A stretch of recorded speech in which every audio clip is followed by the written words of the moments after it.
I want to talk to you about Brian Harvey. This is a guy that's been through the mill. Now, a lot of you write him off as a nut job, but he's not. But let me explain why. This is a guy that got dragged from nothing into a band and promised the world. Money, riches, fortune, cars, women, the whole thing, right?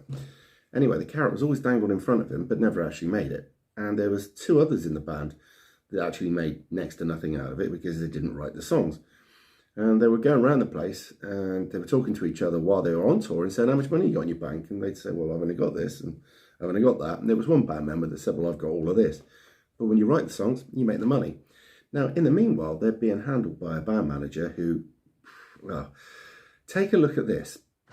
Tom, you've actually said that you sell sex rather than pop music. Absolutely. So which one of these guys out of these 17 grabbed your eye the first time then? Well, I slept with all of them initially, do you know what I mean? Why would you say on a kid's show, right, in front of your bandmate, the people that you represent, the young band members, that you'd slept with them all that night? Now, at best, that would be incredibly poor taste. Well, you can work out the rest yourself. Now, one thing I do know about the system, and that's the music industry as well as TV, etc., is it is absolutely ram-packed full of wrong-uns. They all rub shoulders with each other. What they also do is they make sure that these people who are within their grasp go to parties where they experience all this horrible stuff. Whether they take part in it is another thing, but they will get to see it.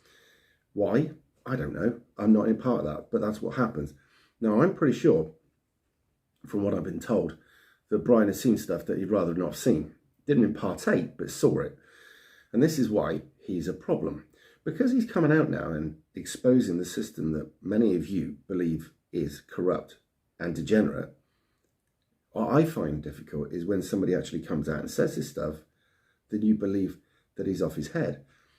And just because somebody can sit there calm, cool and collected and say, no, I don't know what the guy's on about, he must be full of shit, but not in those words. And that Brian, slightly het up, comes out and says, I've got this evidence, I've got this, I've got that, but yet nobody believes him. If he knew nothing, why is it that the system persecutes him so hard? Why is it that every opportunity the papers get, they write him a terrible report? Why is it that during their reunion, that didn't work out in the end, that all the tabloids wanted to run him down? Ever since, they've done the same. But why is it that people ring him up and tell him his life's in danger? Now, put yourself in his shoes. There's been quite a few people that were full of, well, in many big bands, that are dead now. And they died under suspicious circumstances. But they haven't really, I mean, the papers themselves won't ever come out and explain any great details about it. They just died. Whether it was a singer and his bodyguard died, or whether it was somebody that died while they're on holiday or died. And it's all just put down as, oh, well, died. There it was. But you do have to ask questions. Now, when you look, because I thought, there's a thing that the Russians said, it was Gorbachev actually, and I can't pronounce the exact Russian terminology, but it was trust but verify.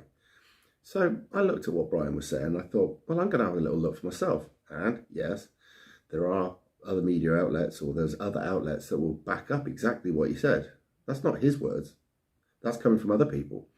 So isn't it funny that we want to be these people that call out the system? We want to be the people that say that there's a lot of nonsense and all sorts within the media, within the music industry, within the film industry. And yet when somebody comes out and actually says there is, people decry him and say he's a nut job.